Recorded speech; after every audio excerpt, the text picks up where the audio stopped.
Is President Uhuru Kenyatta going to allow the larger Mount Kenya region to slip from his grip?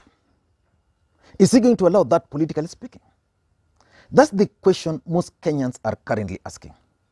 Because we know one thing for sure, that on Tuesday, we had 3 by-elections in this country. We had a by-election in Bonchari, we had a by-election in Juja, and we had another by-election in a ward in Nyandarua County.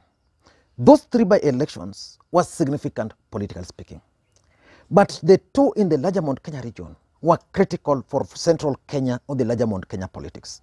Because we know one thing for sure, that President Uhuru Kenyatta's term is coming to an end. And for the first time in the history of this republic, the larger Mount Kenya region might not produce a credible presidential candidate. And because they're not going to produce a credible presidential candidate, the question is, who is going to win in the larger Mount Kenya region? So Mount Kenya region is going to be critical for 3 main reasons. Number 1 is the numbers. Politics is about numbers. It's a game of numbers, perceptual and real numbers. Who is going to win those numbers? Is President Uhuru Kenyatta going to succeed in transferring these numbers to another candidate, let's say Raila Odinga or even Gideon Moi? Or is the Deputy President William Samoei Ruto, who was promised these numbers, going to succeed in retaining those numbers? So that's number 1, game of numbers. Number 2, the larger Mount Kenya region, or central Kenya to be precise, is the backyard of President Uhuru Kenyatta. Uhuru Kenyatta, by law, is not going to contest again. But despite that, Uhuru Kenyatta would want a situation where he is able to control his backyard, where he is able to direct them to vote this direction, where he is able to influence their voting pattern. But is Uhuru Kenyatta going to do that?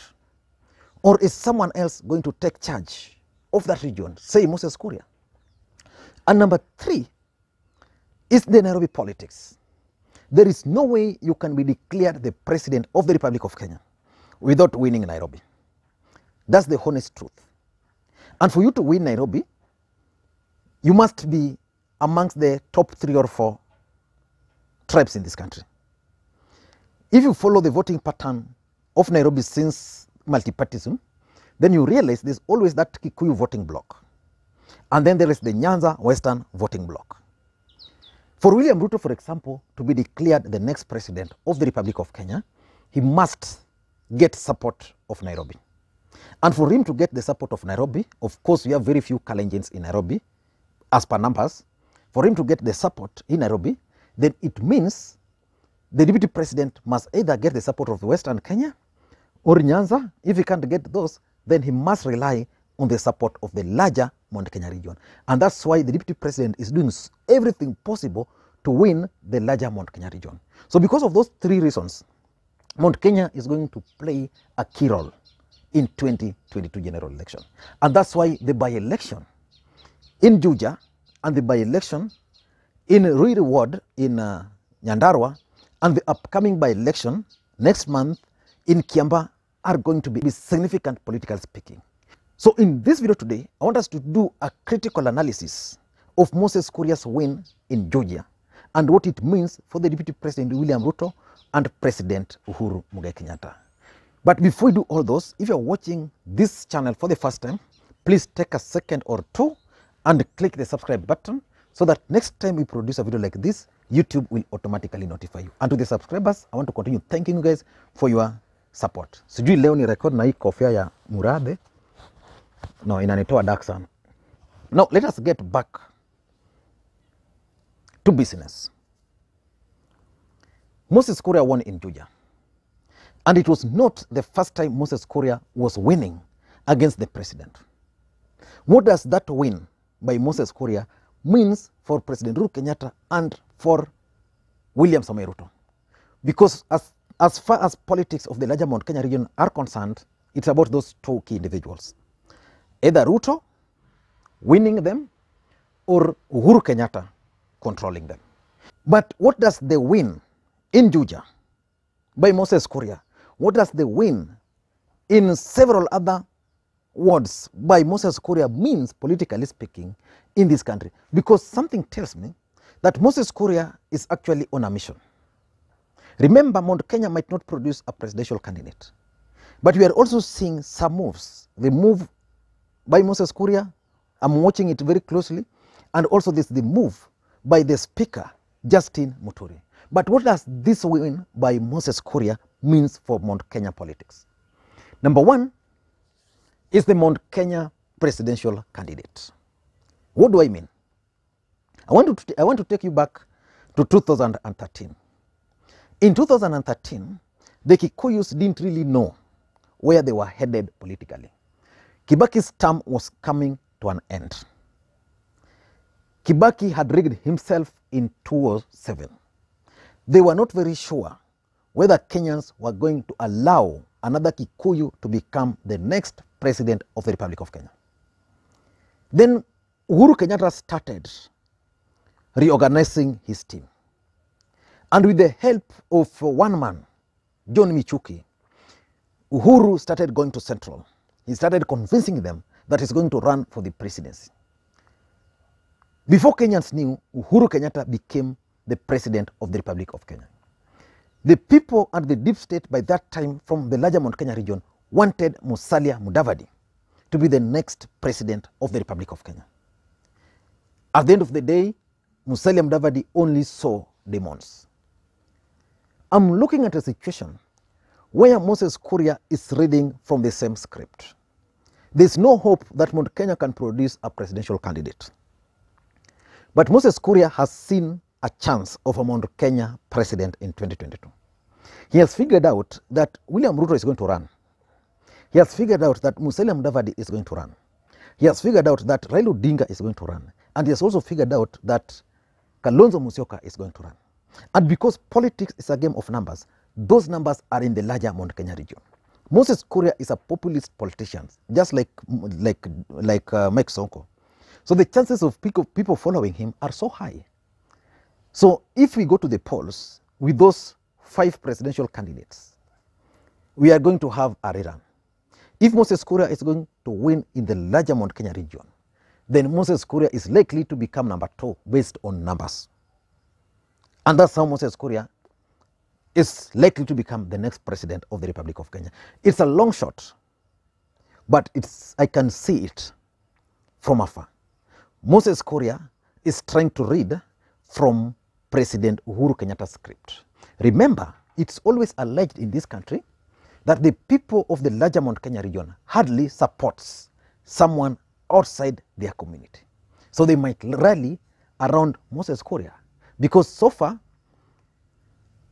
Justin Muturi, I don't think he will succeed. Mwangi Kiunjuri is angling to be the running mate, and who else? And remember, Moses Kuria is still being favored by age.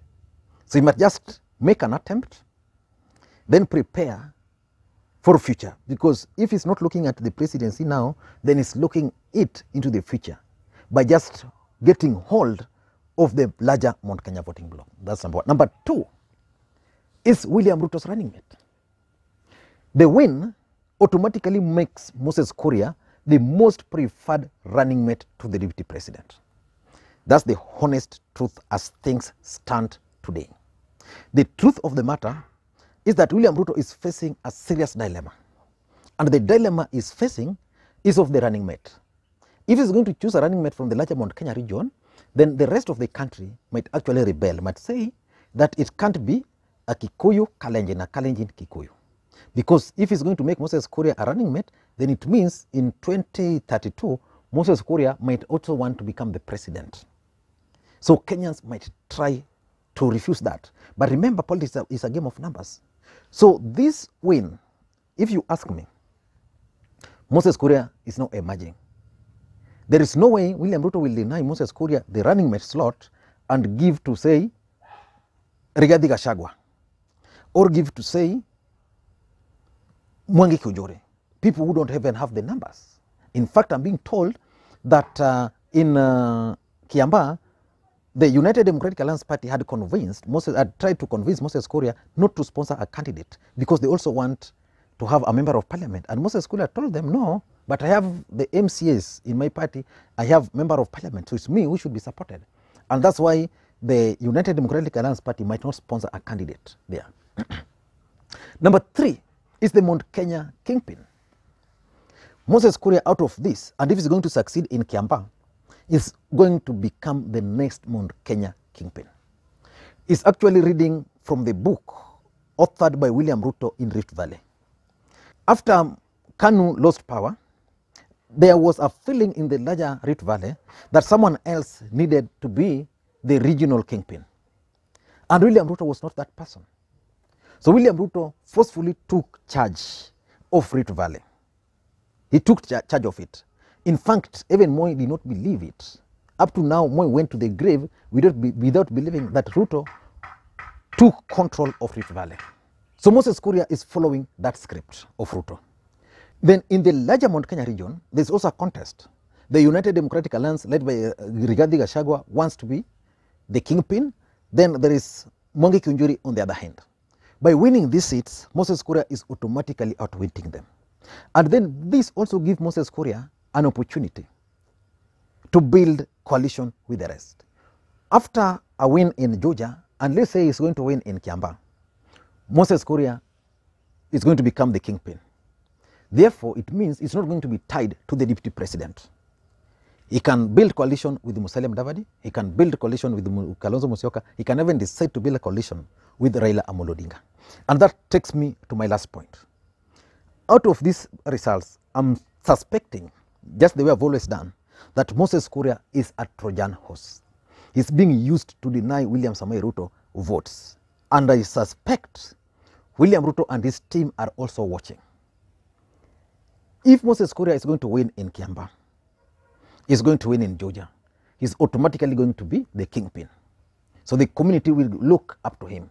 So if Moses Kuria will decide then that I'm going to run for the presidency, what will that mean? It will mean one thing, that he's going to contest for the same votes with William Ruto. So ultimately he's going to take away the votes which should have gone to the deputy president away from that block.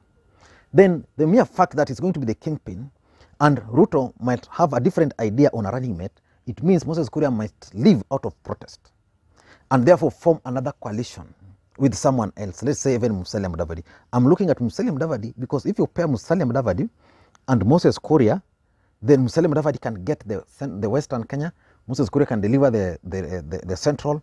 Then what will stop them? Tell me. I don't know what you think, but in my considered opinion, the politics is actually shifting. It is changing so fast in the larger Mount Kenya region. But the biggest question, do you think President Uhuru Kenyatta can easily allow Mount Kenya region to slip from his grip? Or do you think it is gone already? Let me hear from you. And in my next video, I also want to do another video, something I've been thinking about. 5 things which should worry Ruto out of the concluded by election in the larger Mount Kenya region. Just 5 things. I'm looking at the turnout, should worry him. I'm looking at the fact that Moses Kuria has now refused to join ORDA, should worry him. What other thing do you think should worry him out of that by-election? Thank you guys, and please may you have a good day.